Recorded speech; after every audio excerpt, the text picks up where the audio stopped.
Buenos días, apreciables estudiantes. Es un gusto poder saludarles nuevamente. Prácticamente con ustedes estamos llegando a la penúltima sesión. Es la última clase prácticamente la que estamos transmitiendo para ustedes.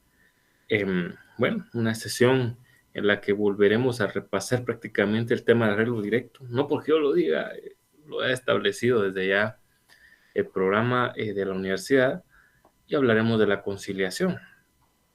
Entonces, sin embargo, entiendo que la razón de ser de por qué vamos a volver a platicar del arreglo directo con la conciliación es para que veamos la diferencia también entre un proceso que, como ya mencionamos desde la semana pasada, eh, y que vimos bien a fondo, definitivamente no tiene injerencias ni circunstancias relacionadas con lo judicial. Y cuando ya efectivamente pues estamos dentro de la circunstancia judicial a través del proceso de conciliación. Entonces, esas son en definitiva las circunstancias que yo me imagino que en su momento, pues cuando se crearon los programas, se trató efectivamente de abordar sobre esos puntos. Bueno, vamos a verificar cómo estamos con el audio. Vamos a subir un poquito por aquello de que no me estén escuchando muy bien. Y ahora pues vamos a poner nuestra presentación. Vamos a ver que cargue un poquito. Bien, ya está cargando. Esto pues ya sabemos que solo se demora unos segundos. Ahí estamos. Creo que sí, veamos. Sí, ya está. Bueno, entonces les decía, esto se nos hizo más grande. Ahí está. Les decía que vamos a estar conversando en esta semana número 15, justamente dándole continuidad a los medios de resolución de conflictos colectivos de trabajo, principalmente volviendo a entender conflictos colectivos de carácter económico, social. Por ahí voy a pasar un poquito el arreglo directo y luego vamos a hablar así rapidito, mejor a profundizar en lo que es la conciliación, porque es lo que más nos atañe y lo que tenemos que entender y entrarle a profundidad en esta sesión. Ya después solo nos queda lo relacionado con el arbitraje y se acabó prácticamente el semestre. Bueno, entonces esto es lo que vamos a abordar en esta sesión. El objetivo es que por supuesto establezcamos cómo ocurre y quiénes participan dentro del arreglo directo. Eso ya lo sabemos, pero lo repasamos en el mismo sentido. Vamos a entender cómo ocurre y quiénes participan dentro del procedimiento de conciliación, que por supuesto forma parte de los procesos colectivos laborales. Eso es justamente el objetivo de esta sesión matutina del sábado. Bueno, esto lo hemos conversado, ¿no? Sin embargo, insisto, me imagino que el objeto que ya como lo dije es que repasemos y veamos lo distinto que es en un momento determinado una circunstancia alejada de lo judicial, en la que pues se busca por parte de patrono y trabajadores arreglar sus diferencias sin entrar a mayores detalles, y cuando ya pues existe un procedimiento, en este caso formal, ¿verdad? Que ya es judicial, como es la conciliación. Es importante siempre recordarles que para llegar a la conciliación no es necesario previamente el arreglo directo. ¿eh? No es que el arreglo directo sea la primera instancia y la conciliación la segunda, no.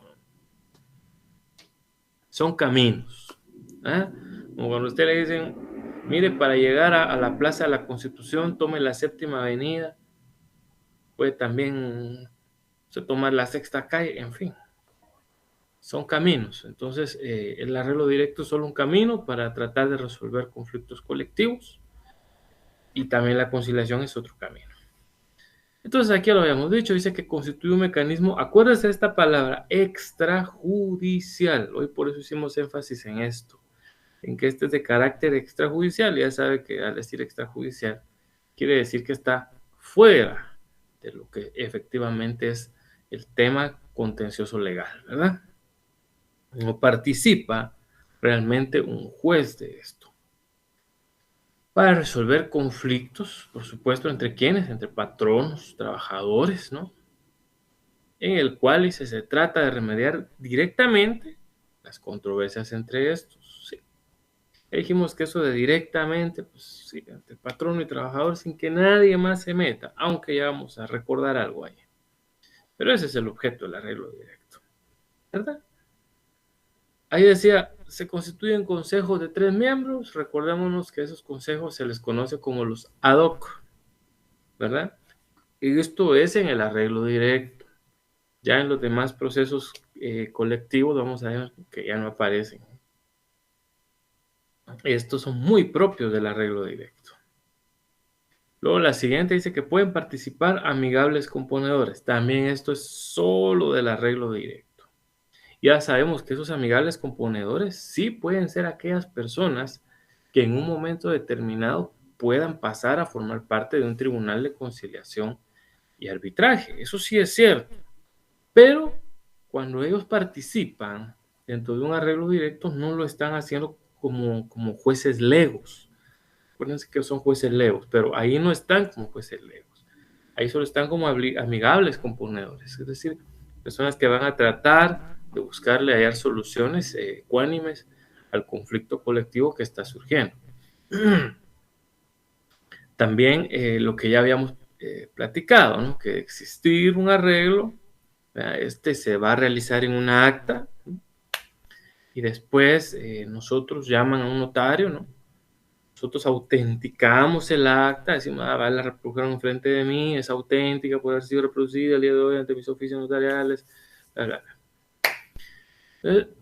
Y luego que dice, se debe notificar esa acta, ¿verdad? O sea, la copia con la auténtica, yo la mando a la Inspección General de Trabajo. El Ministerio de Trabajo tiene varias entidades, ¿no? Pero la dirigimos específicamente a la Inspección General de Trabajo. De hecho, esa obligación, si usted recuerda que lo que leímos en los artículos 375 sobre todo, la tiene el patrono. Es el patrono quien debe hacerla. Pero si el patrono ya desde ahí como que se va a querer echar para atrás, pues la pueden hacer llegar también los trabajadores. O le contratan a usted mismo como notario, que usted fue el que hizo la auténtica ley y bueno, nos cobra por llevarla. Pues usted ya le hace sus cálculos de honorarios por tiempo, por desplazamiento, todo lo que tenga que pagar, ¿no? Entonces, eso, damas y caballeros, pues es el detalle, ¿verdad? De este arreglo directo. Para que lo recordemos, para que lo tengamos en cuenta, insisto, por eso el programa lo puso así, me imagino, para que ahora hagamos el cotejo de diferencias entre una circunstancia que es extrajudicial como esta y ya la que es judicial, como lo es el proceso de conciliación. Avancemos. Recordémonos entonces quiénes son las personas que participan en un arreglo directo. Bueno, los mencionamos hace un rato, aquellos comités integrados por 3 trabajadores. ¿Y quiénes son esos? Los comités ad hoc. Ad hoc, permanentes o adecuados, ¿verdad? Ellos son los comités que participan del arreglo directo. Acuérdese que se le tiene que dar aviso en los 5 días que luego se haya constituido el comité. ¿A quién? A la Inspección General de Trabajo. Siempre se le tiene que dar aviso. Después voy a recordar al final por qué se le da aviso a la inspección. Ya vimos que también pueden participar, ahí está en el número 2, los amigables componedores. Recordémonos que en cada juzgado, esto ya lo dijimos de la otra sesión, pero bueno, como les digo, es un repaso. No nos cae mal tampoco. Son aquellas personas que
todavía se llame a los representantes de los patronos, perdón, a los representantes de los sindicatos.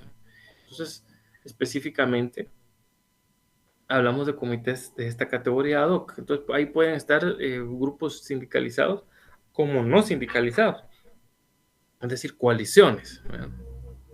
Entonces, los comités ad hoc forman justamente esa representación de la clase trabajadora, esté o no esté sindicalizada. Eso para que, repito, ustedes lo tengan en cuenta. Bueno, y el número 4 dice que la Inspección General de Trabajo. La Inspección General de Trabajo es un órgano administrativo que depende, obviamente es una dependencia, mejor dicho, del Ministerio de Trabajo y Previsión Social. Entonces, si usted se da cuenta, todo es, lo más que se da es una participación administrativa. La Inspección General de Trabajo no es parte de ningún juzgado. Acuérdese, no. Nunca vayan a confundir eso, ¿verdad? Por eso es de que hemos platicado, de que inclusive ustedes recordarán a lo largo del semestre, les he dicho que muchas veces los inspectores de trabajo se han brincado trancas, como decimos aquí en el buen Chapín, ¿verdad? Se han brincado obstáculos y hacen cosas que le competen a los jueces, que no debe, hasta ahí ya no llega su atribución. Pueden exigirle al patrono que tenga a la vista sus contratos individuales, cómo están sus planillas de pago del IX, todo eso ellos lo pueden exigir, bueno, porque la ley dice que pueden, ¿verdad? Pero lo que no pueden es establecer derechos, ¿verdad? Ya le digo el caso de personas que, mire, es que yo trabajé con él y no, él no trabajó conmigo. Bien, entonces le pongo multa. No, eso no puede hacerlo. Solo un juez puede establecer realmente entonces si hubo o no relación laboral, por darles un ejemplo. Inclusive la reinstalación de mujeres embarazadas. Tampoco es la Inspección General de Trabajo la que se encarga de eso, ¿verdad? Ya lo más que se va a encargar de decirle, mire, usted está en conocimiento que la señora fulana de tal está embarazada. El patrón dice, no, amiga, no me dijo nada, yo la despedí. No, no le puede decir, la percibo para que en un plazo de 5 días la reinstale. No puede, eso va más allá de sus atribuciones. Entonces, eso ya incluso puede ser hasta abuso de autoridad. Entonces, mucho cuidado, ¿verdad? Por si alguien trabaja en eso, documéntese y se va a dar cuenta hasta dónde llegan las atribuciones. Pero la inspección sí va a servir para que cuando, ahora es donde hacemos match, donde decía, pero ¿para qué se le da aviso a la Inspección General de Trabajo?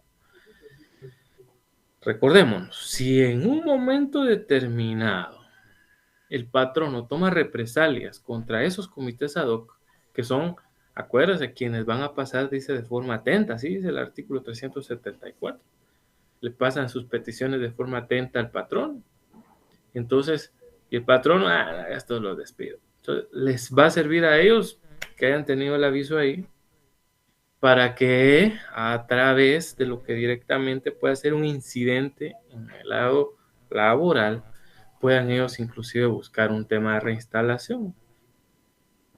Pero repito, ya eso es pasándose a la vía judicial. Lo que le va a servir nada más es el sello. Y usted dirá, pero ¿para qué se le da aviso a la inspección? Simple y sencillamente para que se avise de que sí había un conflicto que se estaba suscitando, ¿no? Para tener el entendido de que a través de 3 personas del comité ad hoc se estaba buscando el arreglo directamente con el patrón. Y 3, si hay arreglo, la inspección va a buscar, ahí sí, que se le dé el cumplimiento dentro del plazo que quedó plasmado dentro del mismo arreglo. Eso es lo que va a hacer, ¿sí? ¿Y qué pasa si la persona incumple? No es la inspección la que va a obligar al patrón, no. La inspección da por agotada la vía administrativa. Lo que sí puede es por incumplir una disposición el patrono que quedó plasmada y de la que fue debidamente notificada la inspección, porque ahí sí es imponerle una multa por ese incumplimiento, ¿sí? Eso sí puede hacer la inspección general, pero obligar a que el patrono cumpla, no, ¿verdad? Y eso lo leímos en el 376, ahí puede ver usted, recién está más el segundo párrafo. Ese creo que sí lo voy a volver a leer porque eh, al final de cuentas es muy importante. No, es el 375 siempre. Son las últimas 3 líneas del 375, donde dice, sin perjuicio de que bueno, hay un punto y seguido que tiene unas cosas, unas multas que son muy vagas, ahí sí que muy malas, muy vagas. Donde dice, la contravención a lo pactado se sancionará con multa de 10 a 20 quetzales si se tratare de trabajadores y de 100 a 200 quetzales en el caso de los infractores fueran patronos, sin perjuicio de que la parte que hubiere cumplido pueda exigir ante los tribunales de trabajo y previsión social la ejecución del acuerdo o el pago de daños y perjuicios de que se hubiere causado. Ahí está. Entonces, si usted se da cuenta, efectivamente, pues ahí está plasmado de forma muy clara esta circunstancia. Ahí me llama la atención porque es que tiene una multa que de veras, pues. Por eso le digo, lo más que puede hacer la inspección sí es multarlo. Pero ya vimos lo que dice ahí claramente la ley. ¿Eh? A ver, puede exigir ante los tribunales de trabajo y previsión social la ejecución del acuerdo. No es la inspección la que lo ejecuta. No es el inspector de trabajo que va a decir, le conmino a que conminar es obligar, en términos judiciales, ahí para que ustedes vayan recordando esta palabra judicial. Ustedes la van a escuchar mucho ya cuando estén justamente ya litigando. Cuando comminar, usted no se quede en el aire, ya sabe que comminar es obligar, la forma legal de decir que se está obligando a alguien.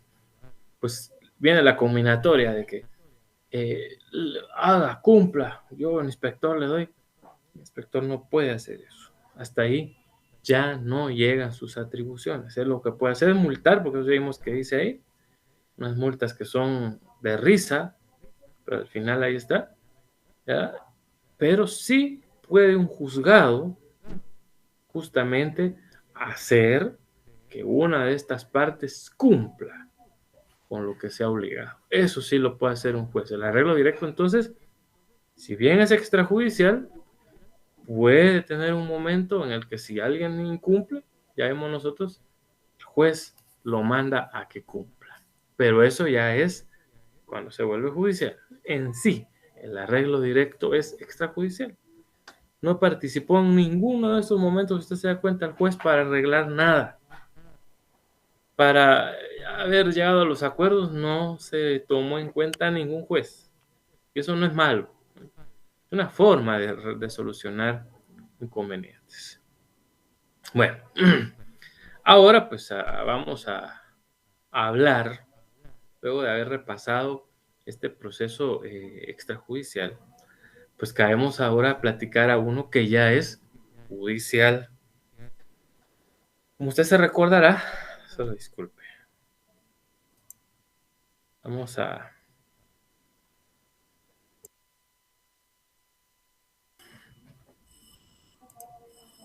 Bueno, eh, ahí está. Es que de repente aquí hubo algo extraño que nos llamó la atención. Bueno, vamos a hablar ahora de la conciliación. Decíamos, esto es judicial. A un momento determinado, nosotros les explicamos a ustedes que no tenía nada que ver en el juicio ordinario laboral la pequeña etapa de conciliación con el proceso de conciliación que es eminentemente de carácter colectivo y que va encaminado a resolver conflictos justamente colectivos de carácter, eso sí, económico, social, ¿verdad? Y entonces esa es una de las situaciones que debemos de tomar en consideración. Cuando no hay mucha comunicación entre patrono y trabajador, obviamente se va a descartar el arreglo directo y se dan estos presupuestos. Por eso mira lo que nosotros les dejamos acá escrito, que emanan de la posibilidad que ocurra ya sea un paro o una huelga. Ahí sí, acuérdese que la huelga no se puede declarar de hecho. dice claramente la ley que tiene que pasarse por el proceso de conciliación. No es como cuando éramos niños, ¿no? Que patojos, adolescentes, decían, hagamos huelga, no queremos recibir clases. Eso no es huelga, eso es ser holgazán, ¿verdad? Pero nosotros pensamos que hacer huelga es ser un holgazán y no hacer nada. No, no, no.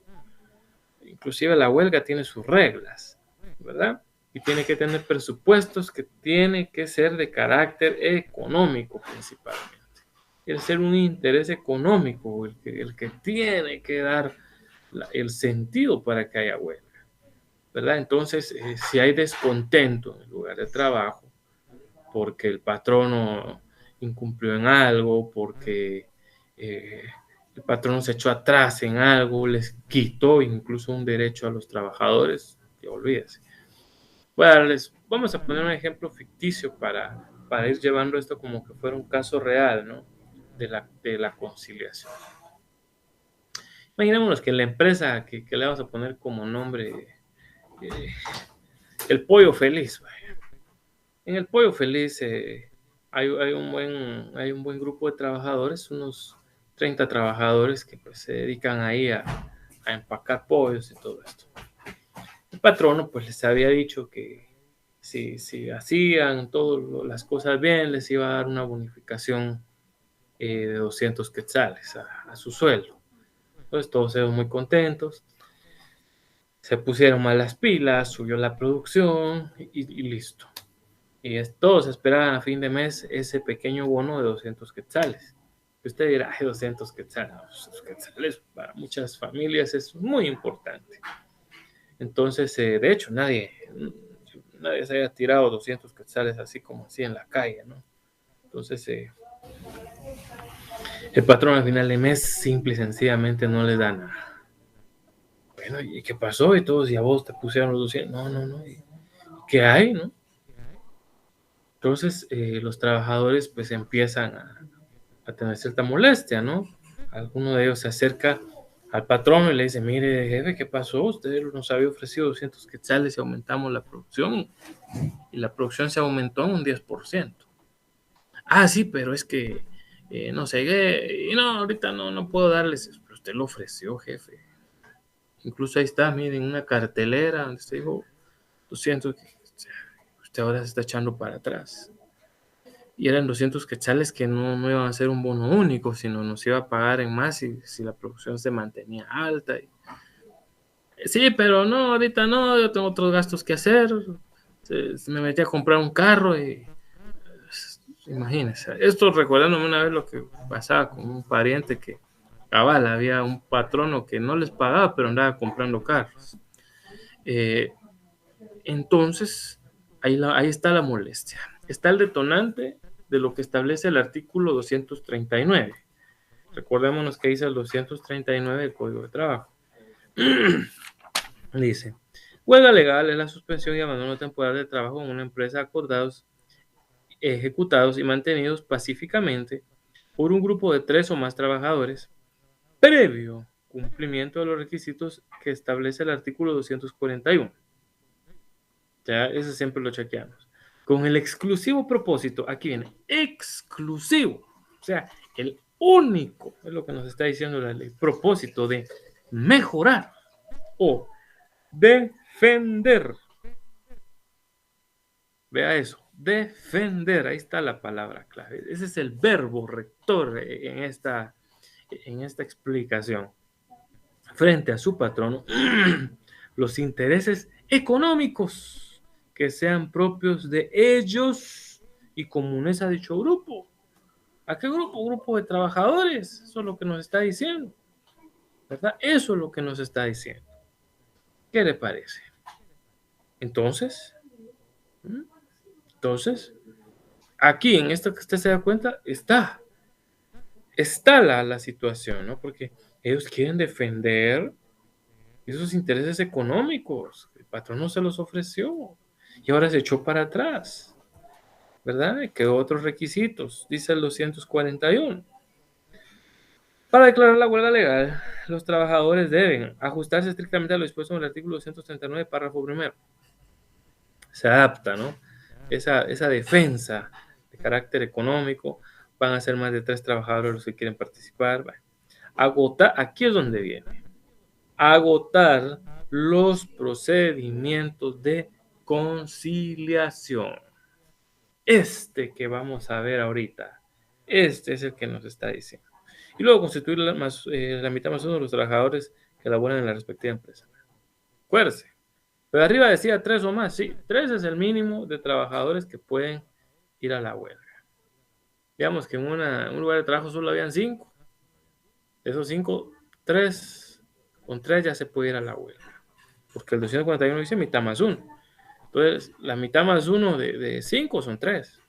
¿Verdad? Entonces, eso para hacer match ahí con los números.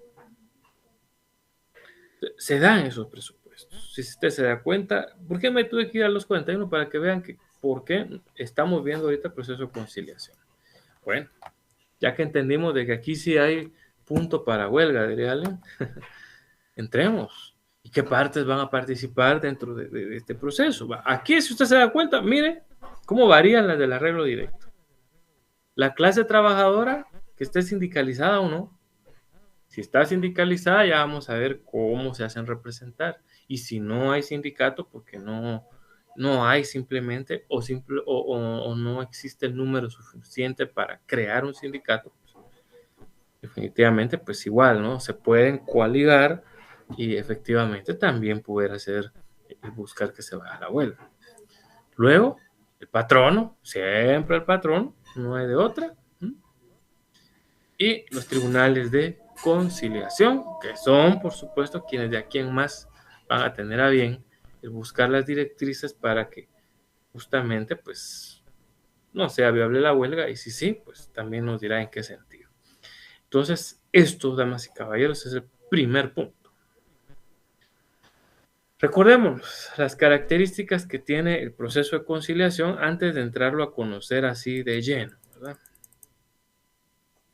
A ver, dice: inicia con la presentación de un pliego de peticiones al juez y se extiende por 15 días.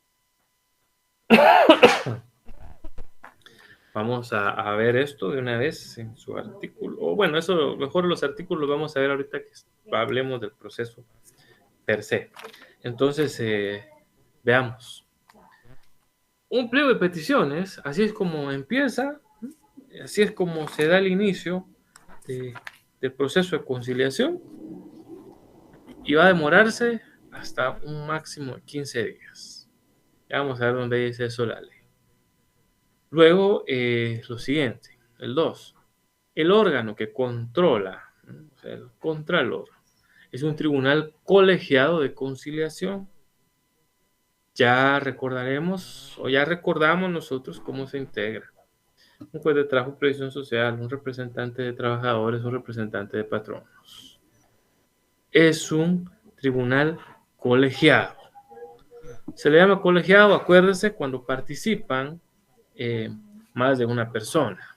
Esto se le llama colegiado de esa forma. Unipersonal es cuando solamente hay un juez, pero aquí claramente es un tribunal de carácter colegiado. La tercera característica dice que es inadmisible la presentación de recursos y excepciones. Vea qué interesante esto. Una vez el proceso de conciliación se echó a andar, acuérdese de esto, ahí no caben interponer excepciones previas, no cabe interponer excepciones perentorias, no hay, ¿verdad? Y tampoco dice recursos. Usted se recordará que estaba el recurso de revocatoria, que recurso de nulidad, esos no se pueden interponer aquí. Esos son del ordinario. Ya vamos a ver nada más, pero eso después, en el arbitraje, qué recurso sí procede. Aquí, así se va. No es válido recursos. Usted dirá, ¿pero por qué? Porque esto es un proceso de conciliación. Normalmente los recursos son temas de carácter litigioso que eventualmente lo que provocan pues son, bueno, realmente hasta dilación, ¿verdad? Una dilación exagerada. debo de hacerles un pequeño reparo, algo que a mí nunca me explicaron en la universidad, y hasta que estuve pues ya en la práctica me di cuenta de un detalle. ¿Mm? Hay un incidente que sí se puede plantear antes, ¿mm? antes del proceso de conciliación. Y justamente son incidentes de puntos de derecho, incidentes contrarios a algún apercibimiento judicial, por si por ahí el tribunal ya percibió a, al patrono de que haga o no, o que deje de hacer esto. Entonces, hay pequeños incidentes que pueden plantearse. Y usted recordará cuál es la vía incidental, ¿no? Si son cuestiones de hecho, si son cuestiones de derecho, ¿verdad? Pero así es como se plantean. Y son innominados, ¿no? No están así descritos como tal en el Código de Trabajo, ¿verdad? Pero se dan. Voy a darles un ejemplo de uno de ellos que yo recuerdo ahorita. Digamos, o a una entidad del Estado iba a iniciar un proceso de conciliación y se le ordenó a al Estado, ¿no? Como entidad nominadora, era un ministerio, ¿sí? Se le ordenó. Recuérdese, por si usted dirá, ah, pues eso de entidad nominadora, ya no me acuerdo, échele un vistazo a la ley de servicio civil. Ahí, si no me falla la memoria, es el 25 o 26, por ahí. Habla que la entidad nominadora es aquella que nombró al empleado público o funcionario público, o bien que contrató a X o Y persona en un determinado trabajo. Eso es, damas y caballeros, ¿eh? Eso es la temática, ¿verdad? Entonces, esta entidad nominadora le estaba, vino al Tribunal de Conciliación y le apercibió para que no removiera a ninguna persona por el tema del emplazamiento, así es como se le conoce. Se emplazó entonces al ministerio ¿verdad? Y no se podía despedir a ninguna persona. No obstante, la autoridad superior iba a hacer un cambio de un viceministro, pero como el emplazamiento es así de carácter general, impide que simple y sencillamente se remueva una persona. También hay puntos de derecho que establecen que la autoridad puede remover a su personal de confianza. Ustedes lo recordarán ahí también en la ley del servicio civil, porque hay servicio exento por oposición, etcétera, ¿verdad? Entonces, el que está exento, entonces es aquel que tiene esa facilidad, llamémosle así. Entonces, están ellos con esa circunstancia de que, bueno, se le manda ese punto de derecho, ¿eh?, a la autoridad diciéndole que recuerde que dicha circunstancia no debe establecerse personal de confianza, perdón, sino que va únicamente destinada a aquel personal por oposición, ¿verdad? Entonces, para que así la autoridad, pues sí, digamos, le urge ya remover a ese viceministro por alguna situación que no le parece, pues puede hacerlo. Y entonces entra el juzgado, porque recuerda que se inicia también con un órgano jurisdiccional unipersonal. Entonces el juzgado de trabajo, que es el que empezó con esto, entrará a conocer por la vía incidental. Si son cuestiones de derecho, acuérdese, ¿verdad? Siempre se le va a dar una audiencia a la otra parte y se resuelve en 3 días. Si es cuestión de hecho, pues hay audiencia, 8 días de prueba y se resuelve en 3. O sea, eso es lo típico con los incidentes. Eso solo para recordarlo. Pero eso es un tema que ahorita le estoy haciendo ver yo, que cómo se da. Esto es netamente a la práctica, les cuento. Usted busca este incidente que yo le estoy comentando y no lo hay en el Código de Trabajo, ni en ninguna ley. Solo usted recordará el tema de los incidentes, que se platica, pero someramente en la ley del organismo judicial, que nos habla de los plazos para los incidentes nada más. Pero lo que pues, se pretende en este caso era que el ministerio pretendía de que el juzgado reconsiderase el que no le diera chance también, pues, de remover a su personal de confianza, ¿no? Entonces, así de sencillo, es uno de estos incidentes. Recuérdese también, aquí también hay que explicarlo. ¿Y qué pasa si un trabajador, bueno, todavía no he llegado al tema del emplazamiento así de lleno, lo voy a dejar para un momentito después, para que no revolvamos las ideas y lo que menos quiero es hacerlos bolas, ¿eh? Quiero transmitirles un poquito esto que es más experiencia, más de calle, diría mi amigo, eh, que de ley, porque esto ni siquiera, ya les digo, en ningún programa de las universidades se ve la temática esta de cuestiones de puntos de derecho anteriores, ¿verdad? Es una situación que llama la atención, ¿no? Bueno, eh, decíamos en el 4, la decisión del tribunal no es vinculante para las partes. Esto ya vamos a ver a qué se refiere. Porque si el tribunal dice al final, bueno, ¿sabe qué? No hay conciliación, váyase a la huelga si quiere. Pero si las partes quieren, van a la huelga. Y si ven que no les puede convenir, mejor se van de una vez al arbitraje. Por eso es que dice que no es vinculante. Reitero, usted dirá, pero entonces, ¿para qué se sigue si no va a ser vinculante? Ah, porque si quiero irme a la huelga, dice la ley que tengo que pasar por el procedimiento de conciliación. Por eso, no por otra cosa, ¿verdad? Entonces, por ese motivo, es que sí, a pesar de que ya le digo, aún la resolución que diga, muy bien, se declara legal la huelga, si así lo quiere ver, no, la posibilidad, porque no es el Tribunal de Conciliación el que declara la legalidad de la huelga, ya vamos a ver ahorita en la ley quién es, ellos solo declaran que es pertinente que se considere la huelga o no, ellos sí pueden declarar eso.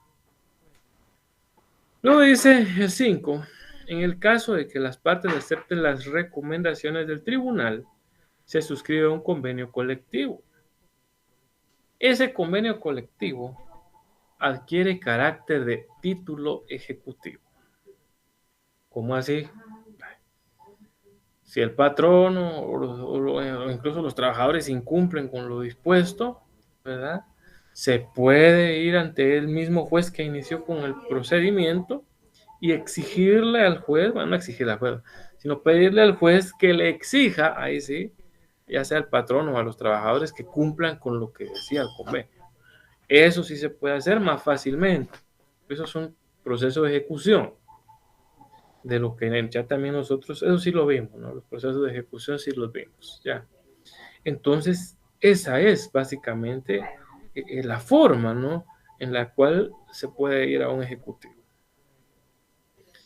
Hay otra circunstancia aquí, lo que decíamos, las recomendaciones del tribunal sirven de base para ir al arbitraje, ¿verdad? Obviamente, apreciables muchachos, tomen en cuenta esto, un conflicto colectivo no puede ser eterno, no puede ser eterno. Imagínense, yo ahorita les puse el caso de una empresa donde se empacaban pollos. Imagínense que fuera Productos del Aire, que es el que ahorita, por cierto, es un monopolio Productos del Aire, porque solo ellos distribuyen el oxígeno para Guatemala. Con este tema de la pandemia, pues ya sabemos nosotros que mucha gente ha necesitado de oxígeno, ¿verdad? Para poder sobrevivir, y otros así ya tampoco la han contado. Pero imagínense que fuera Productos del Aire el que tiene el conflicto, no puede estar años en eso, ¿verdad? Aunque claro, usted dirá, pero yo he sabido de conflictos colectivos que se han llevado, sí, pero no es que los trabajadores estén en huelga. Estamos hablando de que ya no puede haber una huelga de un año, es imposible, ¿verdad? Eso no es sano para el país, ni para el patrono, ni para los trabajadores, ni para el país, imagínense. Entonces, por eso es de que esas recomendaciones que estamos hablando sí sirven de base para ir al arbitraje. Y un tribunal de arbitraje, ahí sí, a diferencia de lo que dice el numeral cuarto, que las decisiones de un tribunal acá no son vinculantes, lo del arbitraje, esas sí son vinculantes. Y hablaremos de ello también en su momento, ¿verdad? Así es de que tomemos eso en consideración. Antes de entrar de lleno al proceso, veamos el artículo 377 para recordarnos quiénes participan aquí. Y dice el 377, cuando en un lugar de trabajo se producen cuestiones susceptibles de provocar una huelga o paro, los interesados, si se trataren de patronos o de trabajadores no sindicalizados, elaborarán y suscribirán un pliego de peticiones, en el que asimismo designarán a 3 delegados. Acuérdense que los grupos de coalición o coaligados no están organizados igual que un sindicato, entonces ellos nombran a 3 delegados que conozcan muy bien, dice, de las causas que provocan el conflicto y a los que se les conferirá en el propio documento poder suficiente para firmar cualquier arreglo en definitiva o simplemente ad referéndum. Pues, ¿cómo así? Creo que algunos ya lo entendieron, pero para quienes por ahí tengan alguna duda voy a explicar esto. Esos 3 pueden firmar, si así lo dispone el documento, porque ahí dice, ¿no? Si ellos firman en definitiva, imagínense que el patrón diga, vamos a hacer un arreglo. No tengo ahorita la plata, pero vamos a dar ese bono ahorita, pues, por estos 2 meses de 200 quetzales, pero el otro año ya no, por darles un ejemplo. Si ellos tienen las facultades suficientes para firmar, porque así se las dispusieron los trabajadores, sí será. O al referéndum significa, bueno, ellos firman, está bien, estamos de acuerdo, pero esto lo tenemos que someter, oigan bien, lo tenemos que someter al conocimiento de todos los trabajadores. Y ahí van a decidir ellos, por mayoría absoluta, recuerden que mayoría absoluta normalmente es mitad más uno, si aceptan o no. Nosotros de momento sí aceptamos la situación, pero ya veremos si ellos lo aceptan o no. Eso es ad referendum, ¿verdad? Eso significa la palabra, a la referencia. Bueno, ya vimos nosotros cómo se da cuando hay solo grupos de coalición, o sea, coaligados. Ahora, cuando en ese lugar de trabajo hay un sindicato, vamos a lo siguiente, dice, si se tratare de patronos o trabajadores sindicalizados, la Asamblea General de la organización, o sea, donde convocan a todos. Claro, usted dirá, ¿y si no están todos? El quórum para generar una asamblea es de la mitad más uno de los agremiados. Es el quórum. Entonces dice, si se trata de patronos o trabajadores sindicalizados, la Asamblea General, o bueno, no sé, también a veces lo que digan los estatutos, ahorita estoy de acuerdo, si los estatutos del sindicato dicen que para que haya Asamblea General debe estar el 60% de los trabajadores, pues bueno, nos regimos por lo que digan los estatutos. Se me estaba yendo por algo, así que me pego un cosco, ¿verdad? Porque de repente lo estoy desorientando. Si los estatutos dicen 70%, pues ni modo, será ese el quórum. Entonces, mejor ni pongamos una cifra, será lo que digan los estatutos. A diferencia, digamos, de un grupo de coaligados, que pues ahí sí se entiende que es la mitad más uno. Dice, vamos a ver, así, Asamblea General, de conformidad con lo previsto en este código y en los estatutos respectivos, será la que acuerde el planteamiento del conflicto, correspondiéndole la representación del sindicato al comité ejecutivo en pleno, o sea, a todos los miembros del comité ejecutivo. ¿Y cómo se integra? También eso lo dicen los estatutos.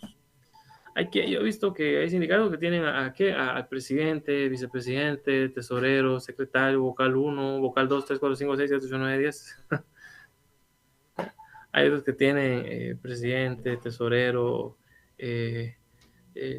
ya no les llaman ni vocales, sino les dice encargado de esto, encargado de aquello, más pequeños, ¿verdad?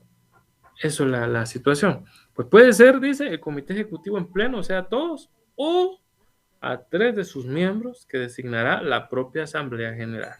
Ahí lo dice la Asamblea General, muchacho, nombre, todo. A mayor extensión, menor comprensión. No. Que vayan solo aquellos 3, ellos son los más chispudos. Ellos que vayan y que os planteen ahí. De acuerdo. Entonces, eso es, damas y caballeros, pues, llamémosle así, el preámbulo al proceso de conciliación que ahorita vamos a ver de una vez, de una vez. Ahí está, procedimiento de conciliación. Ahí vemos el primer rectángulo que dice que se emite pliego de peticiones y fue de trabajo de previsión social. ¿Ah? Él es el primero, pero esto lo dice ya el 378. ¿No? Ahí pusimos 377 solo para recordar que quiénes son los que emiten ese pliego de peticiones. Si son grupos coaligados, los 3 delegados, y si son grupos sindicales, los 3 representantes o el comité ejecutivo en pleno. Y dice, los delegados o los representantes, estoy leyendo ahorita el 378, los delegados o los representantes, se dan cuenta, ya hablan de los dos. Uno u otro, ¿verdad? Porque depende si hay o no sindicato. Harán llegar el pliego de peticiones al respectivo juez, quien en el acto resolverá ordenando notificarlo al patrón, trabajadores o sindicatos emplazados, a más tardar al día siguiente de su recepción. Para el efecto, la parte demandante deberá presentar junto con su solicitud por duplicado el pliego de peticiones para que se proceda a informar en la vía prevista. Ahí está. ¿Qué le parece?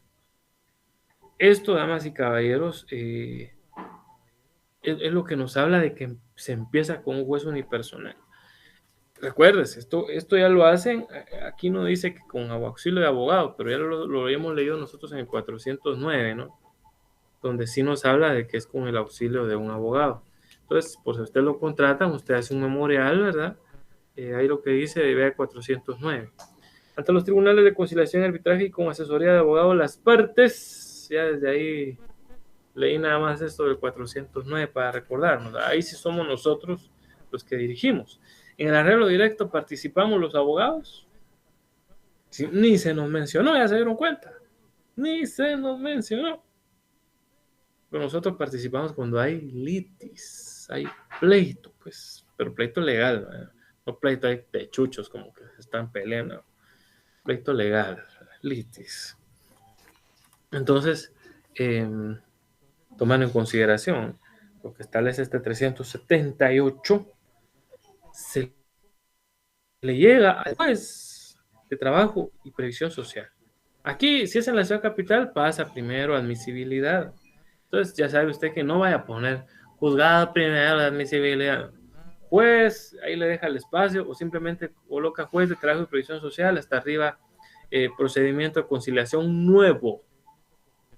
Le pone eso para que así no le vaya a decir ningún oficial, no puso el número de expediente, no se lo puedo recibir, subsánelo primero.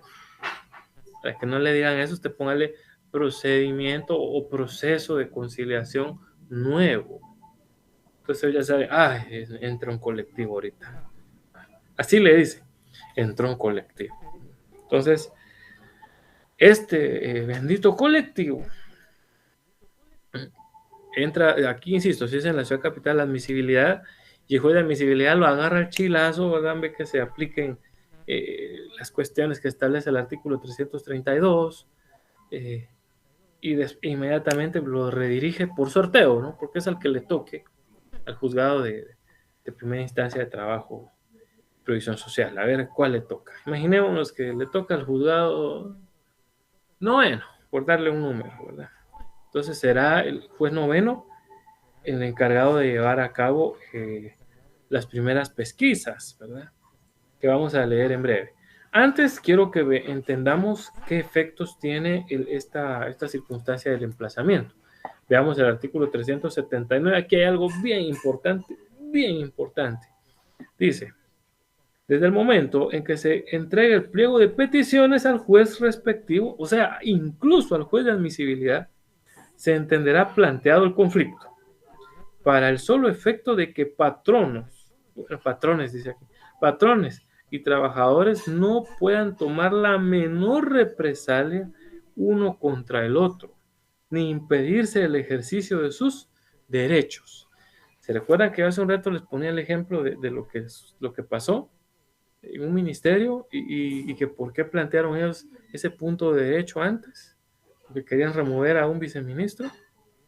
Por esto, porque el 379 hace que no se le pueda remover a nadie. Y el juez que lo recibe, esa es la primera resolución que dice. Se da trámite al conflicto de colectivo, se le pone la carpeta número tal, la que toque, ¿no? Que es la que toque. O sea, ¿cómo así que la que toque? Sí. Si un conflicto, el conflicto de carácter, había un conflicto número 100, ahora este será el 101, pues eso es lo que trato de decirles. El 101 del año 2021. Entonces, eh, manda la resolución y notifica a las partes diciéndoles de que no pueden tomar represalias ni despido ni nada. Entonces es ahí donde cabe lo del incidente que yo les estoy contando, ¿verdad? Sobre todo para más que todo eso es para si usted algún día trabaja para el Estado, porque en un momento determinado usted es el que tiene, le dicen, le haga algo, hagamos algo. Entonces usted plantea el punto y hace ver de que pues deben de quedar exentos los trabajadores de puestos de confianza, ¿verdad? Y no los otros, que son funcionarios públicos más que todo, que ocupan altos cargos, ¿no? Esos son los que realmente deberían de quedar fuera de. Luego dice, si patrono infringe esta disposición será sancionado con multa de igual al equivalente a 10, de 10 a 50 salarios mínimos mensuales. ¿Qué le parece? Esto es bien importante. Imagínense, esa multa ya la pone el juez. Aquí no estamos hablando más de la inspección de trabajo, no, aquí ya estamos hablando de lo jurisdiccional. Miren la multa, ¿eh? Y si vemos más abajo, dice ahí, en el siguiente párrafo, si la conducta del patrono dura más de 7 días, se incrementará en un 50% la multa incurrida. Imagínense qué cantidad de dinero, ¿no? La que definitivamente podría, al clavo que se está metiendo el patrón, ¿no? Ahora usted se estará preguntando, pero mírale, ¿qué pasa en estos casos donde algunos trabajadores también, porque hay de todo, ¿no? De todo en la viña del Señor, eh, también se pasan de abusivos o cometen hechos delictivos y ¿qué pasa si dicen, ay, ahorita no nos pueden despedir, ahorita, para eso está el 380. Veamos lo que dice. Sobre todo, vamos a leer los dos, todo este artículo es importante. Dice, primer párrafo del 380. A partir del momento en que se refiere al artículo anterior, toda terminación de contrato de trabajo en la empresa en que se plantea el conflicto, aunque se trate de trabajadores que no han suscrito el pliego de peticiones o que no se hubieran adherido al conflicto respectivo, deberá, ahí está, miro que le digo, deberá ser, deberá ser autorizada, deberá ser, tendría que decir, bueno, deberá ser autorizada por el juez, quien tramitará el asunto en forma de incidente y sin que la resolución definitiva que se dicte prejuzgue sobre la justicia o injusticia del espíritu. ¿Se dan cuenta? Entonces, ese punto de derecho es para no llegar a este incidente, que ese sí va a llevar más tiempo, porque hay que probar las justas causas de despido y todo. Pero como aquí estamos hablando de cargos de confianza y la ley faculta a este caso a la autoridad superior a que pueda remover a trabajadores de confianza, pues efectivamente es distinto. Ahora usted dirá, ¿y en lo privado? En lo privado no hay cargos de confianza. Bueno, sí hay cargos de confianza, pues, pero ahí sí no se le puede remover a nadie. Ahí sí no puedo plantear puntos de derecho de nada. Ahí sí tengo que entender yo de que si estamos hablando de que es en lo privado, así como el primer ejemplo que yo di, ¿no? Del pollo este, donde se empacaba, ahí sí no podrían despedir a nadie solo así como así, le tienen que iniciar un incidente de despido. Y estos son incidentes de hechos. Es decir, que el juez, en teoría, los incidentes son así bien escuetos, ¿verdad? 2 días de audiencia a la otra parte, 8 días se abre a prueba y en 3 días más se resuelve. Así debería de ser. Pero aquí estamos hablando de que esos 2 días se vuelven 2 meses para la audiencia. Esos 15 días se vuelven 150 días perdón, esos 8 días de prueba se vuelven 8 días, 8 meses de prueba. Esos 3 días para resolver se pueden volver 3 meses para resolver. Y por eso una reinstalación puede demorarse entre 1 a 2 años. Patético, ¿verdad? Pero bueno, yo a ustedes les tengo que enseñar el deber ser. Y ahorita les sale un poquito de realidad, no para que se me entristezcan y digan, la verdad, ¿para qué estoy estudiando derecho? Cae mal. No, es realidad. es realidad.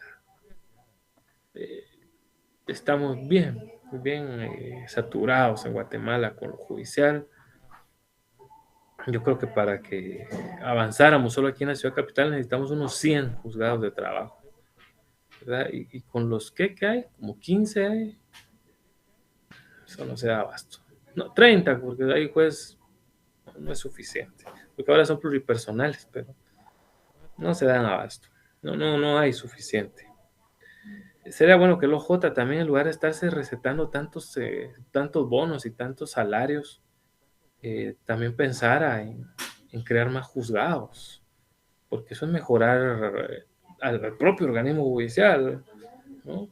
Y en lugar de estarse recetando solo dinero para adentro, también devuelvan algo a la población, porque sinceramente eso molesta y es un fastidio de que la justicia sea tan lenta en el país. Y no solo en lo laboral, en lo civil, en lo penal, bueno, en todas las materias, la verdad. Pero bueno, no se me entristezcan. De repente ahorita por catarsis les dije esto, pero al final pues así es la cuestión. A nosotros nos queda ir remando con la corriente o contra la corriente a veces. Luego dice, vea lo que dice el segundo párrafo del 380. Si se produce terminación de un contrato de trabajo sin haber seguido previamente el procedimiento incidental establecido en este artículo, el juez aplicará las sanciones a que se refiere el artículo anterior. ¿Se recuerdan ustedes? De 10 a 50 salarios mínimos. ¿Verdad? Y ordenará que inmediatamente sea reinstalado él o los trabajadores despedidos. Y en caso de desobediencia, duplicará la sanción conforme a lo previsto en el artículo que precede. O sea, siempre el 379. En el Estado pasa mucho esto. Está emplazado, o sea, ya se dice que está emplazado cuando inició, es el conflicto de conciliación o el arbitraje, y está en este stand-by. Entonces, de repente, yo no sé también qué pasa, a veces en el Estado hay asesores, pero es que ya dijimos que también a veces hay unos asesores que, no porque yo me la sepa a todas sus estudiantes, yo no soy el dueño de la verdad, pero uno mismo debe de ser acucioso con lo que estudia, ¿no? No solo hablar por hablar. Y hay quienes, sí, puede despedirlos, despídalos. Y está emplazado, o sea, ¿cómo se les ocurre, pues? Es que eso es, mire, eso ya no tener ni un poquito de sentido común, ¿verdad? Ya no es ni haber estudiado un poquito de derecho. Y despiden a la gente. Entonces, la gente plantea también, ¿verdad? Un incidente colectivo de reinstalación. Y colectivo, y es ahí donde yo les decía, aunque sea solo un trabajador el que están despidiendo. ¿Pero por qué? Porque está emplazado. Si en este caso el ministerio está emplazado. ¿Cómo despidió solo así? Sin haber planteado un punto de derecho antes o haber llevado un incidente de despido justificado, pues. ¿Ah? Recuerdo yo un caso ahí, un ministerio donde trabajé, no voy a decir el nombre ahorita, pero el incidente estaba hecho, un trabajador agarró un carro ebrio, se fue a empotrar contra una cámara, grabó cuando salió trastrabillando ebrio del carro y él no contestó por varios días porque dijeron que le habían robado el carro y una cámara había captado todo, ya estaba listo, mire, para promover el incidente, toda la prueba y todo, y el ministerio la regresaba a la entidad de menor jerarquía y le decían, no, es que solo procede que ustedes como tal lo eleven o le hablen a PGN para que lo promueva, pues, no, háganlo ustedes, pero nosotros no éramos la autoridad nominadora, éramos una dependencia nada más. Y el ministerio no se puso las pilas y ese cuate se quedó ahí. ¿No? Qué suerte tuvo, diría alguien, ¿verdad? Vaya si no. Porque ese incidente de despido justificado hubiera pegado, pues, hubiera pegado. Los reportes de que el individuo estuvo 3 días desaparecido y no contestaba su teléfono, estaban ahí, estaba el paquete hecho y nadie se animó a plantear un incidente. Imagínense. Yo no sé qué miedo tenía. O sea, lo más que iba a decirles al juez, no al lugar el incidente, pues. Era lo más. Pero un incidente. Una demanda se lleva al juzgado, que es el que si ya tenían conocimiento, ¿se recuerdan? Aquí dijimos que era el juzgado noveno, creo que dije. Se llevaba el juzgado noveno. El juzgado noveno le daba 2 días de audiencia al otro. Ya habíamos ofrecido la prueba, la diligenciábamos en 8 días. Y después de esos 8 días resolvía el juez con lugar, procede el despido directo o no procede, eso era todo lo que iba a pasar. Pero miren, eran altas autoridades y los asesores, o eran asesoras, no porque sean mujeres lo digo, porque hay mujeres muy listas, mucho más inteligentes que yo, las conozco, pero no lo hicieron, no quisieron. El cumplimiento de deberes también, eso es un delito. Así que cuidado. Entonces, no lo promovieron nunca, estando todo listo para promover el despido justificado. Y usted dirá, y en este caso, el que se reinstala también es el incidente igualito. Pero ese es más fácil porque es un incidente de derecho. El derecho no se prueba, entonces no se abre prueba. Solamente usted ahí le coloca, ¿verdad? Incidente de reinstalación en tal fecha. El juzgado notificó que estaban emplazados y que con base en el artículo 379 se manifestó que no se podía despedir a alguien y aún así me despidieron. Solicito al respetable juzgador que se me reinstale 2 días de audiencia a la otra parte, 2 días entre a la contraparte, 3 días para resolver, reinstalado. Normalmente esos reinstalados todos. Ah, y como pedí que se me pagaran los sueldos caídos, ¿se recuerdan? Los sueldos caídos son aquellos sueldos que yo tuve que estar devengando y que no los recibí por culpa de la violación a mis derechos por parte del patrón. Hay trabajadores que les da muy bien, ¿verdad? Pasar un año sin trabajar, ahorita qué rico recibir todo eso de lleno, porque son los sueldos caídos, ¿verdad? Que así se le llama. Se le reinstala. También es el mismo procedimiento incidental, ¿verdad? En estos, hay una nueva propuesta de Código Procesal Laboral, ahí sí están queriendo regular todos los incidentes. Yo ya vi esa iniciativa de ley. Interesante.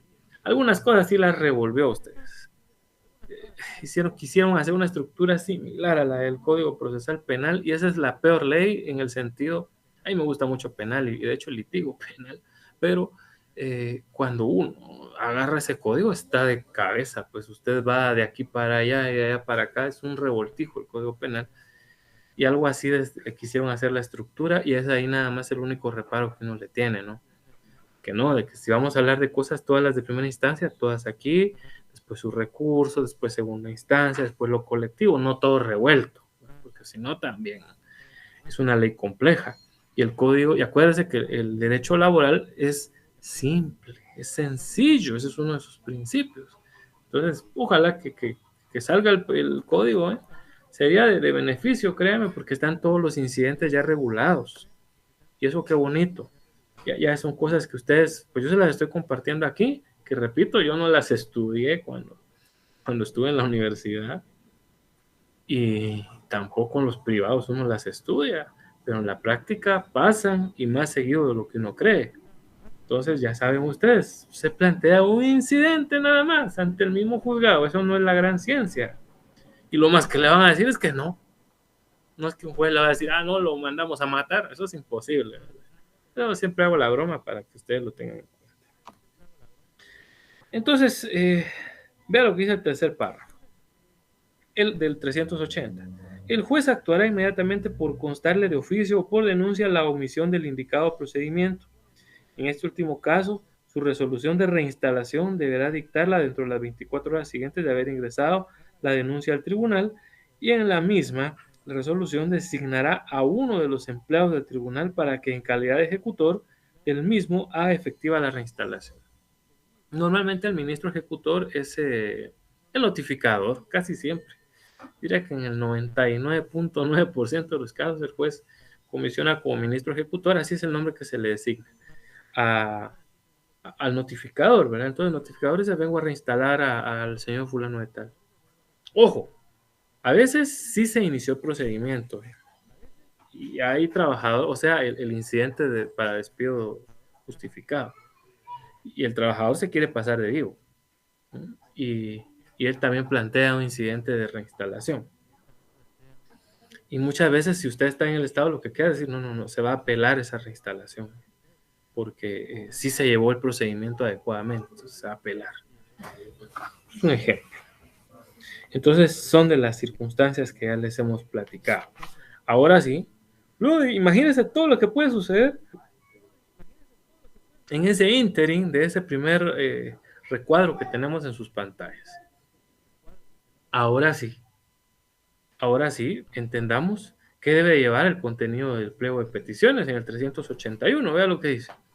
El pliego de peticiones ha de exponer claramente en qué consisten estas y a quién o a quiénes se dirigen, cuáles son las quejas, el número de patronos o de trabajadores de las que se apoyan, la situación exacta de los lugares de trabajo en donde se han surgido las controversias, la cantidad de trabajadores en que estos prestan los servicios y el nombre y apellido de los delegados y la fecha. La solicitud debe contener, y ahí dije, el nombre, apellidos y demás generales de los delegados, lugar para recibir notificaciones, eso ya quedará ahí. El último párrafo, vea lo que dice. Si la solicitud presentada no llena los requisitos legales, el tribunal de oficio la corregirá mediante acta. Inmediatamente dará trámite a la solicitud. No es formalista, ¿no? Como usted se da cuenta, si le faltan los requisitos que precede, que básicamente, si usted se fija, son los mismos del 332. No tiene usted que hacerse bolas. Solo que aquí, como es pliego de peticiones, tienen que establecer los trabajadores qué es lo que le está pidiendo al patrón. En este caso, que todos los meses se les dé ese incremento al sueldo de 200 quetzales que él ofreció a partir del momento en que se mantuviera alta la producción. Punto. Entonces, una simple petición, ¿no? Pero a veces hay muchas y ahí se tienen que plasmar. Sobre todo cuando hay pacto colectivo de condiciones de trabajo, ahí pues normalmente son muchas las peticiones, porque muchas veces el patrón no deja de cumplir con un montón de esas cosas que normó en el pacto. Bueno, hoy sí caemos al segundo recuadro. Se conforma al Tribunal de Conciliación y dice, dentro de las 12 horas siguientes, sí pues 12 horas, bueno, digamos que sí. Al recibido, dice, el pliego de peticiones, el juez de trabajo y previsión social procederá a la formación del Tribunal de Conciliación de conformidad con lo estipulado en el artículo 294. Notificará a la otra parte de todos los medios a su alcance que deben nombrar dentro de las 24 horas una delegación análoga a la prevista en el artículo 377. Así es, notifica. Imagínense que fue el patrón que inició las diligencias para un paro. Entonces, el juez, acuérdense que todas estas resoluciones, según lo vimos en el 378, las firma solo el juez de trabajo y previsión social. Porque son, pues, así que resoluciones de simple trámite. Entonces él dice, bueno, se conforma esa es la primera resolución que él hace, el Tribunal de Conciliación manda oficio ahí para que se empiecen a llegar prácticamente los representantes de los trabajadores y de los patronos. Acuérdense, un titular y sus suplentes, y viceversa, y también con los patronos. Y dice, 24 horas, ¿verdad? Le dice a los trabajadores, en este caso, si fuera un paro, que se forme una comisión análoga, o sea, si es de coaligados, coaligados y 3 representantes, y si están sindicalizados, pues todo el comité ejecutivo o solo 3 de sus representantes, ¿verdad? Bajo el apercibimiento, dice, de hacerlo de oficio en caso de desobediencia, o sea, el mismo juez les va a obligar si ellos no quieren conformar dicha comisión. ¿Qué le parece? Entonces, se empezó a conformar el tribunal. Pues hoy sí ya no solo va a estar el juez. Bueno, todavía vamos a ver. 383, porque ¿qué pasa, no? Dice, si en el momento que va a constituirse el Tribunal de Conciliación, alguno o algunos de sus miembros tuvieran algún impedimento legal o causa de excusa, lo manifestará inmediatamente a efecto de que se llame al sustituto. Si el impedimento de excusa lo manifestaren posteriormente, se le impondrá la medida disciplinaria que prevé el artículo 297. Esa sí la leen ustedes, por favor. Fuera de lo establecido en los párrafos anteriores, durante el periodo de conciliación, no habrá recurso alguno en contra de las resoluciones del tribunal, ni se admitirán recusaciones, excepciones dilatorias o incidentes de ninguna clase. Se cuenta que los incidentes son antes, entonces ya no, fuera de que ya una vez empezó el Tribunal de Conciliación a actuar, ya no cabe todo esto. A eso subrayenlo ahí, échenle sangre.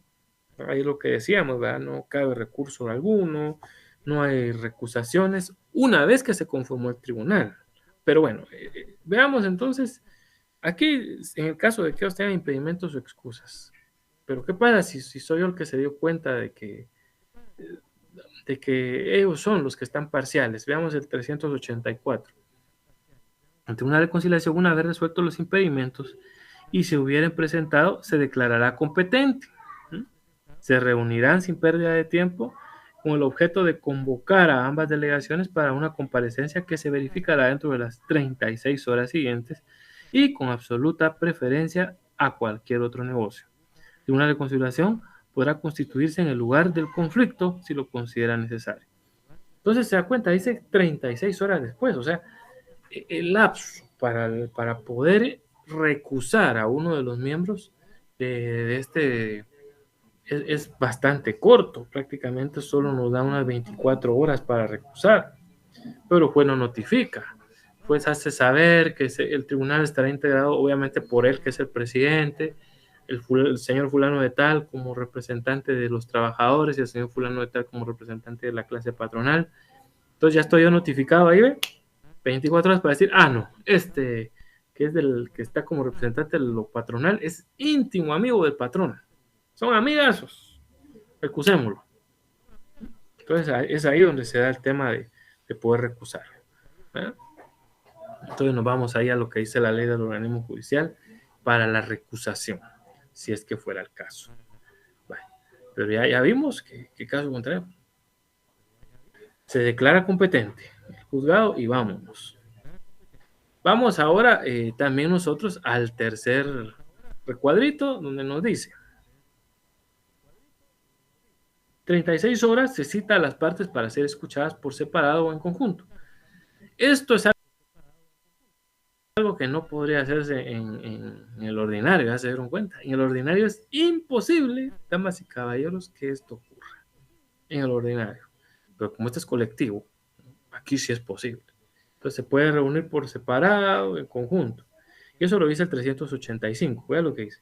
2 horas antes de señalada la comparecencia al Tribunal de Conciliación, oirá separadamente a los delegados de cada parte y estos responderán con precisión y amplitud a todas las preguntas que se les haga. ¿Qué le parece? Entonces, están ahí. Los oigo primero a ustedes, los oigo primero después a ustedes. Saltémonos ahora al artículo 387. El Tribunal de Conciliación, si sus recomendaciones no fueron aceptadas, puede repetir por una sola vez, dentro de las 48 horas siguientes al procedimiento de que habla el artículo 385, pero si no tuviera éxito, dará por concluida definitivamente su intervención. Lo que les decía, si no hay conciliación, ¿qué se puede hacer? Puede repetir, es decir, vuelve a reunirse por separado antes de que se entren juntos y decirle, mire, ustedes trate, señor patrón, usted, pero ¿por qué no quiere? Es que lo que pasa es que ahorita hay producción, pero en los siguientes meses ya no va a haber. Entonces, por eso es que yo no puedo acceder, que no sé qué, que no sé cuánto. Pero mire, usted les ofreció. Y dicen que el que se compromete, entonces tiene que cumplir. Entonces, son circunstancias que se las están diciendo. Sí, pero es que mire que yo sí se los ofrecí, pues, pero no hay dinero para eso. Mire, yo no sé ni qué decía, me vacilé, que fue un tonto, que qué sé yo. ¿Verdad? Entonces, damas y caballeros, llama la atención. Ahora usted se preguntará qué pasa si falta alguna de las partes. Bueno, tenemos que ver que si falta, pues se da el tema como de la rebeldía, ¿no? Entonces, eso es más fácil todavía. Pasamos al siguiente recuadro. Antes de pasar al último recuadro, ¿de dónde nos sacamos que esto no puede tardar más de 15 días, entre comillas? 393, ahí lo dice el artículo 393. Leamos lo que dice. En ningún caso Los procedimientos de conciliación pueden durar más de 15 días, contados a partir del momento en el que el juez de trabajo y previsión social recibió el pliego de peticiones, con todos los requisitos que exige el artículo 381. Al vencerse dicho término, el tribunal dará por concluida su intervención e inmediatamente pondrá el hecho de en conocimiento de la Corte Suprema de Justicia, a fin de que ésta ordene la destitución de los funcionarios o empleados judiciales que de alguna forma resultasen culpables del retraso. Eso no es cierto. Pero bueno, 15 días que se vuelven 150 días o se vuelven 15 meses. Así es la triste realidad. Bueno, ¿qué dice ahora el último recuadro? Dice, el procedimiento no puede durar más de 15 días y luego se emitirá resolución declarando la legalidad de la huelga o el paro. Bueno, pero para eso hay que leer estos artículos del 394 al 396. Aquí vamos a ponerle atención. Y dice, 394. En caso de que no hubiera arreglo ni compromiso de ir al arbitraje dentro de las 24 horas siguientes de fracasada la conciliación, es decir, ninguno soltó, el patrono no quiere pagar los 200 quetzales y los trabajadores dicen no, nos los paga o nos vamos a la huelga. Es justo lo que estamos reclamando. Ninguno quiere soltar. Entonces, cualquiera de los delegados puede pedir al respectivo juez de trabajo y previsión social que se pronuncie sobre la legalidad o ilegalidad del movimiento. Vea lo que dice. Al respectivo juez. Ah, eso ya no se lo hace al tribunal, no. Se lo hace al juez. ¿Y qué juez era? El juez noveno. Entonces ahí viene a ver. Señor juez, por favor, pronúnciese acerca de la legalidad de la huelga. ¿Mm? Ya sabemos que si es huelga legal, nos podemos ir a la huelga. Y si no, no. Entonces, ahí está. Pronunciamiento que es necesario esperar antes de ir a la huelga o al paro. Ahí está. El auto correspondiente será dictado a reserva de que causas posteriores cambien la calificación de que se haga, y en él se pronunciará sobre si han llenado o no los requisitos determinados en el artículo 241 y 246. Es el 239 y 241 realmente. Dicha resolución será, bueno, 246 en el caso del paro, ahí sí.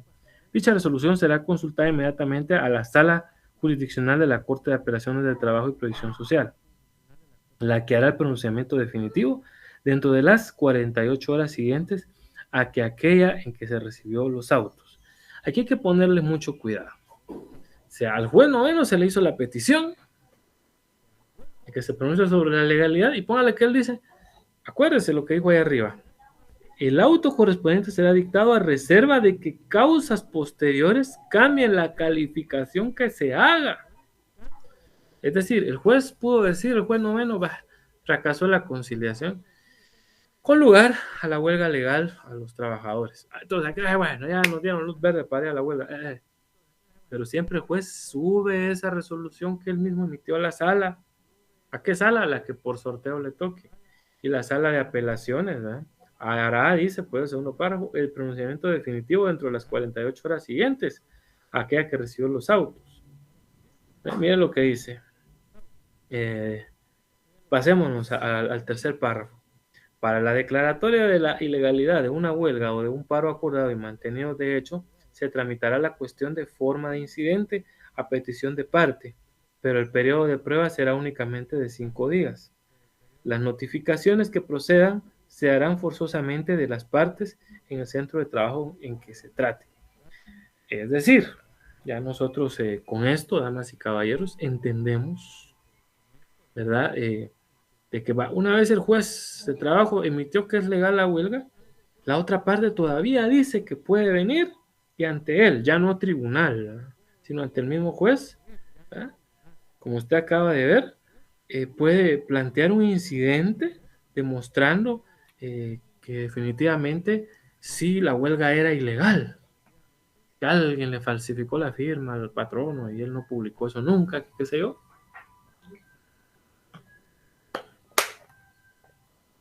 Se me ocurre, podrían ser las cosas que le ofrezca.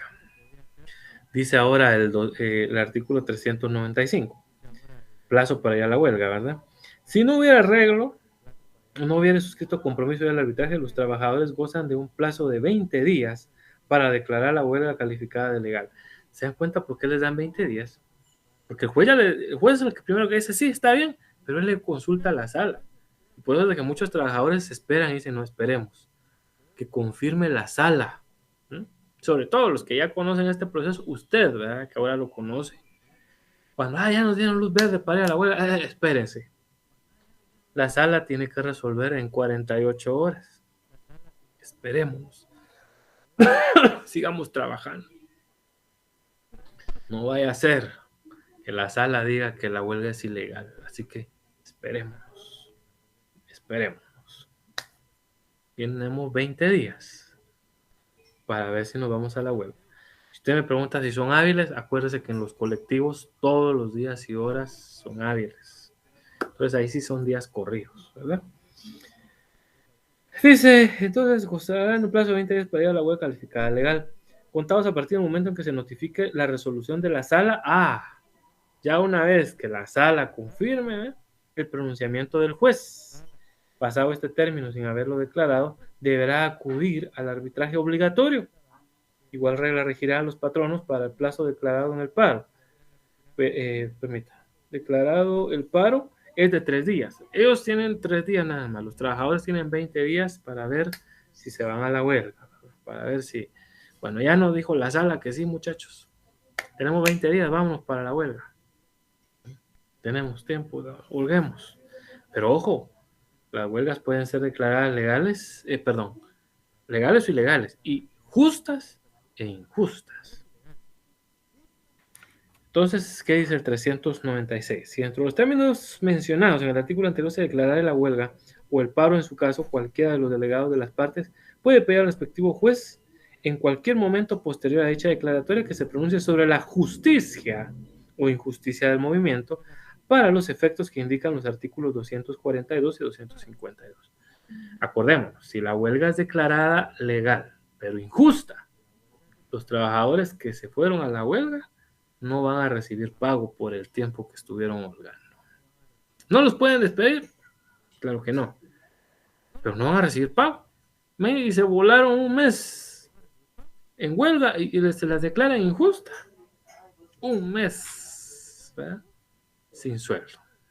Si se las declaran justa, pues les van a dar efectivamente el salario. 252 es en el caso del paro. Si el paro es justo, el patrono no les va a pagar a los trabajadores nada por el tiempo que dure él paralizado. Pero si el paro es injusto, le tendrá que pagar a sus trabajadores, ¿verdad? Así de sencillo.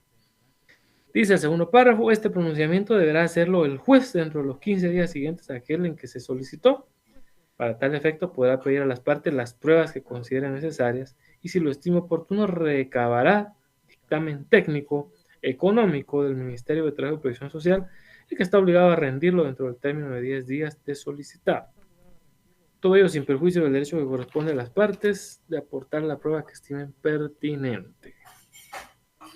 Entonces, le piden, ahí sí, al Ministerio de Trabajo que emita un dictamen, ¿verdad? De si tiene o no las posibilidades el patrono. El Ministerio dice, mire, si este patrono, ¿cómo cuesta que pague bonos? Y estamos viendo que sí tiene plata porque nos ha estado terminando de pagar a nosotros multas. Lo que pasa es que ya le gustó estar pagando multas. No lo va a decir de esa forma, ¿verdad? Pero vea todo esto. En síntesis, para antes de ir a la siguiente diapositiva, que ya se nos está acabando también el tiempo. Recordémonos cómo inicia. Pliego de peticiones que lo plantean los coaligados o los delegados, según sea el caso. ¿Verdad? A partir de ahí, se le notifica al juez que no pueden despedirse ni los trabajadores tomar represalia de nada. Y si se va a despedir a alguien de forma oficial, tiene que ser, por despido justificado, tiene que hacerse primero el incidente de despido justificado. Y solo ya con orden de juez se puede despedir a alguien. Luego vimos en el 382 que en 12 horas se integra el Tribunal de Conciliación. Se notifica a las partes quiénes son los que lo integrarán para que ver si los quieren recusar o no. Hay 24 horas ahí para recusarlos. Si no hay oposición, en las 36 horas siguientes se cita a las partes y se les escucha por separado, ¿verdad? No les cuadró ninguna de las... Y después también en conjunto, no crean que solo es por separado, ¿no? También puedes citarlos a llamar primero por separado, después a los otros oírlos juntos, ¿verdad? Si no, dice que puede volver a repetir, pueden volver a repetir por una única vez, escuchar por separado a uno, luego a los otros y después convocarles juntos para escucharlos. De todas formas, la ley dice que en teoría esto no debe durar más de 15 días, ¿verdad? Luego a esto, de que no hubo conciliación, fracasó, el tribunal no hizo, no el tribunal, no, las partes no quisieron llegar a ningún arreglo. Se le solicita al juez noveno, ya no al tribunal, porque el tribunal ahí se acabó. Se le solicita a ese mismo juez noveno, y digo noveno porque este fue el que yo puse de ejemplo cuando empezamos, que se pronuncie sobre la legalidad de la huelga. El juez se pronuncia, pero siempre le manda a pedir, acuérdese, a la sala de trabajo de previsión social que autorice. La sala supuestamente en 48 horas va a resolver y dice que sí, vaya, hay 20 días para irse a la huelga. Si no se van esos 20 días a la huelga, hay arbitraje obligatorio, lo dice la ley. Vaya. Y si sí se fueron a la huelga, vaya, ahí en cualquier momento de la huelga pueden solicitarle a la sala que se pronuncie sobre si la huelga es justa o injusta. Eso es, ¿verdad? Lo que efectivamente es el procedimiento de conciliación. ¿Qué le parece? Del emplazamiento, lo acabamos de decir, es el estatus legal en el cual queda el patrono luego de haber iniciado, o los trabajadores, cuando es el paro, luego de haber iniciado un procedimiento de conciliación. Disculpe, a partir de dicha circunstancia, los trabajadores, eso sí, hablando muy desde el tema de lo de la huelga, gozan de cierta inamovilidad, por lo que cualquier despido, aún justificado, porque hay cámaras, porque hay testigos, porque lo vieron haciendo algo ilegal, deberá ser objeto de promover el incidente ante el órgano jurisdiccional. Un incidente, ¿y qué nombre le ponemos, Lick? El que usted quiera, ¿no? Esos son inominados. Yo le dije incidente de despido justificado, porque de hecho es lo más obvio. Se aplica una de las causas del artículo 300. ¿Cuál es? Ahí ahorita se me olvidó. El despido justificado es 77, si no me falla la memoria. Ahí lo promueve. Si hay pruebas, hay que aportar pruebas de que el incidente va a ser un incidente de hecho, ¿verdad? Eso es básicamente, mis muy apreciables, el procedimiento de conciliación. Acuérdese, eso es el emplazamiento, ¿verdad? Principalmente aquí lo enfoqué al tema de la huelga, porque cuando es patrón, obviamente, no estamos hablando de otras circunstancias, ¿verdad? Entonces, en la huelga, este es el emplazamiento. Yo les agradezco mucho por su atención. Primeramente Dios, de hecho, nos estaremos saludando la próxima semana, ya es la última clase incluso. Vamos a estar hablando de la